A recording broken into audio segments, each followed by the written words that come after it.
Do you have a child with a disability who seems to always run out of time and not have the work done by the due date scheduled? This typically can be a big problem for kids in the K-12 system who turn in late assignments, ask for extra credit work, things like that, to help make up the deficiencies in their work. And sometimes when they get to college, the kids have the same issues showing up at college. And at college, it can present a bigger problem for the child. So today I want to talk about extended time for assignments, explain what that means, and why sometimes it's a good idea and sometimes it's a dangerous idea. So welcome to College, Disabilities, and Success, episode 96, Flexible Deadlines for Assignments, Good or Bad, with Mickey Hayes. The opinions in this podcast are my own, but please reach out to your college, physician, or legal services for additional information.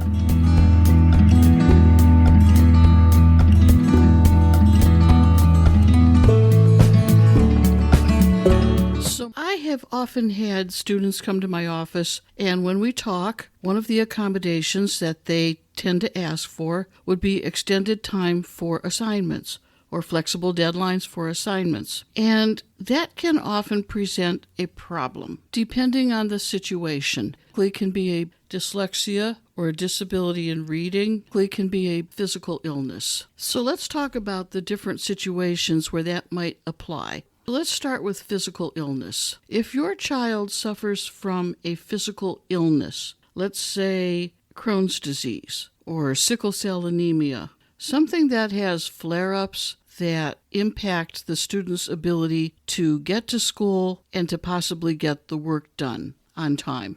That is an understandable situation and completely out of control of the individual that has the disability. So basically, when this situation arises, what the student is asking for is some sort of a short-term extension to get the work done because they had a flare-up in their illness and they were unable to physically do the work. And that's understandable, and that's an appropriate accommodation, in my mind. Now, one of the things that you have to realize is when Disability Services gives an accommodation like extended time for assignments, the Disability Services Office will not usually, that I'm aware of anyway, identify a certain amount of time to make this happen. In other words, they're not likely going to identify a period of time. They're not going to say extended time for 1 week to get the assignment turned in. That's likely not going to be an accommodation that specific. So when you're asking for extended time for an assignment, essentially what you're saying to the instructor is that because of the disability, please allow this student some extra time to complete the materials and the assignments that are due. And then the faculty member and the student have a conversation about that. If the student only thinks they're going to need a couple of days extra, then that's the kind of conversation the faculty member would have with the student. If the student thinks it might be a week, then that would be another conversation. And it may depend on the particular illness and the circumstances of the flare-up and how impactful the flare-up is. In some cases, the flare-ups might lead to hospitalization, in which case, at that point, it becomes a much bigger issue in terms of getting the amount of work completed before the semester is over. So all of these kinds of situations you have to look at on an individual case-by-case determination. And so Disability Services is not likely going to make a blanket statement of a time frame, just flexible deadlines or extended time. And the student and the faculty member work out the details. Now, the other issue in this situation that you need to understand is that a student with a disability is not required to reveal what that disability is. Some students choose to reveal the disability and they have no issues with that. Other students want the disability to remain completely private, and that's okay too. The student is not under any obligation to reveal details about the illness, just about the impact of the illness on their schedule. Now, if the impact of the disability becomes such that the individual is going to need a longer period of time and they're going to miss a lot of schooling because of it, possible hospitalization because of it, the student or the student advocate should reach out to disability services and talk about the extended illness, because then it becomes a bigger problem because of financial aid. And if you miss financial aid deadlines and you drop out of a class at the wrong time, you could end up having to pay back the class tuition. So you have to do that carefully. And that is a conversation you want to have with disability services and the financial aid office to find out what your parameters are in your situation.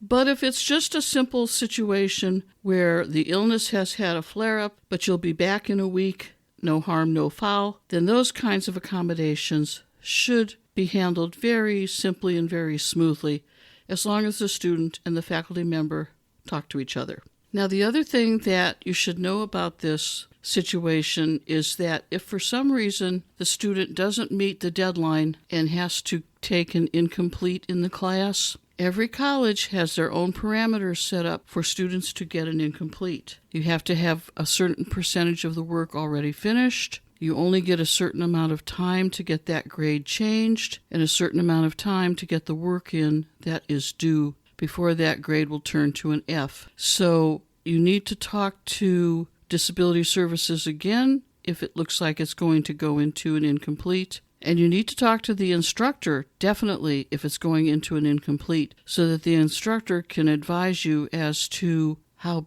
best to make that happen. You'll notice here in this situation, it's always ideal for the student and the faculty member to have those conversations when they need to have them. And if there are any snags or any problems or any issues, and a faculty member is objecting to what the student is asking for or needs, then that student with a disability should take that communication information to disability services. If a student at college does not go to disability services and bring it to their attention that there's an issue, if at the end of the semester they fail the class and they can't move on and have to repeat the class, they're not going to get any satisfaction from disability services. Because if you wait to the end of the semester and try to solve the problem at that point, it's going to be too late. And I've had many students who showed up at the end of the semester stating that they didn't get XYZ accommodation, and so they shouldn't have failed the class, and the teacher did this or teacher did that. Honestly, at the end of the semester, there's not much you can do about it. So be aware of that. So when you start dealing with extended times and extended deadlines, things can get complicated if the student doesn't stay on top of the situation and talk to the people that need to hear the details and the information.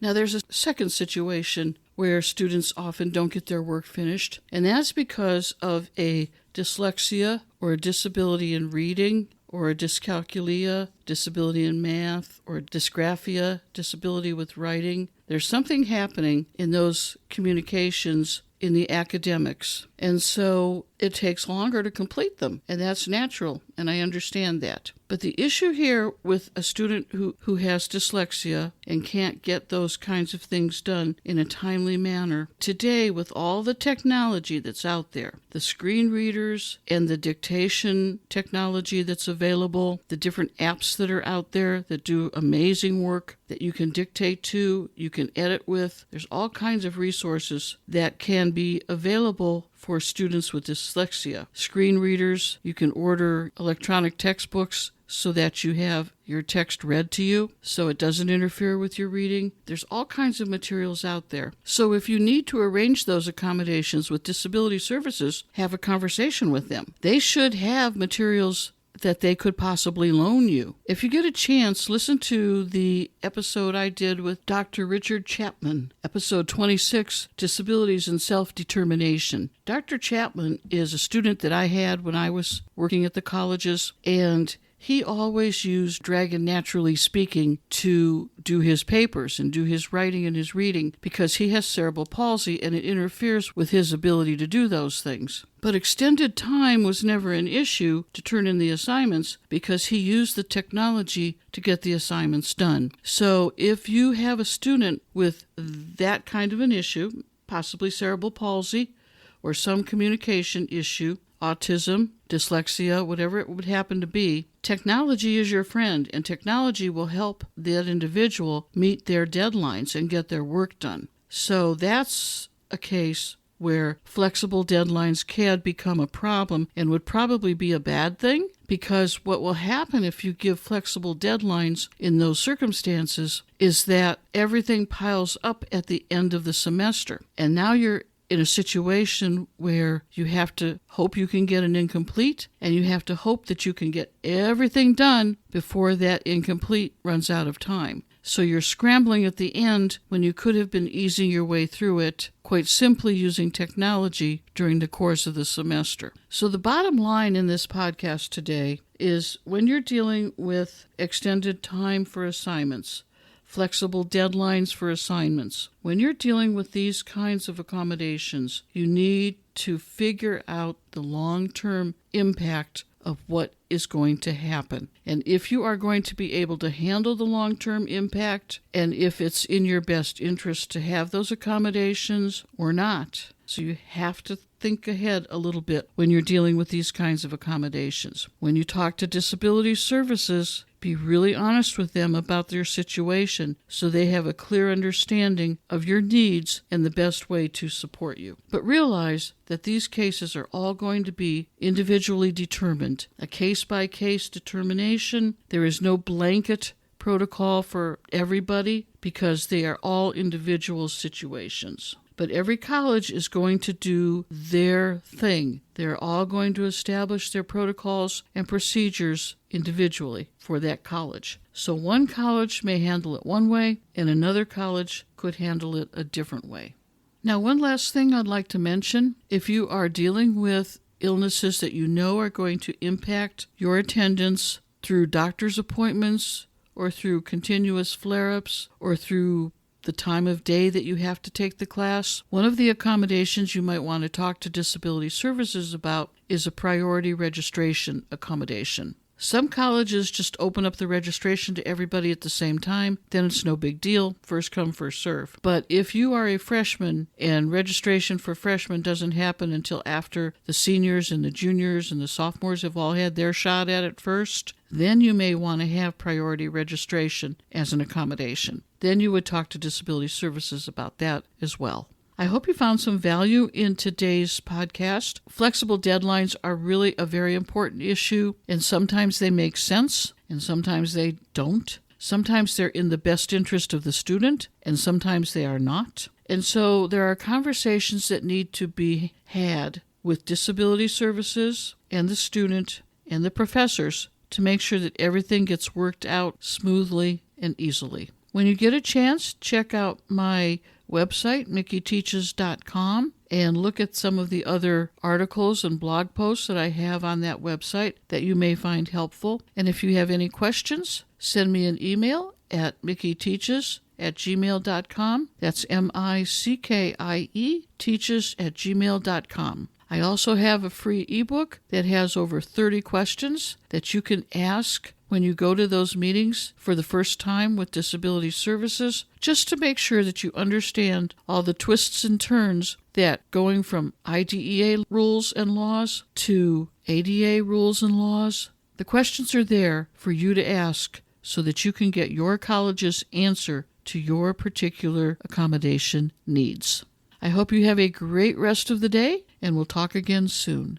Bye. Information contained throughout this podcast has been gleaned from my own personal experiences, but to ensure accuracy, please contact the disability services at the college of your choice to have first-hand information and the most up-to-date policies and procedures followed by your particular institution of higher education. The content in any of these podcasts is not intended as a substitute for information from legal, educational, or medical professionals. Always seek the advice of your attorney or qualified healthcare provider with any questions you may have with regards to legal, educational, or medical concerns.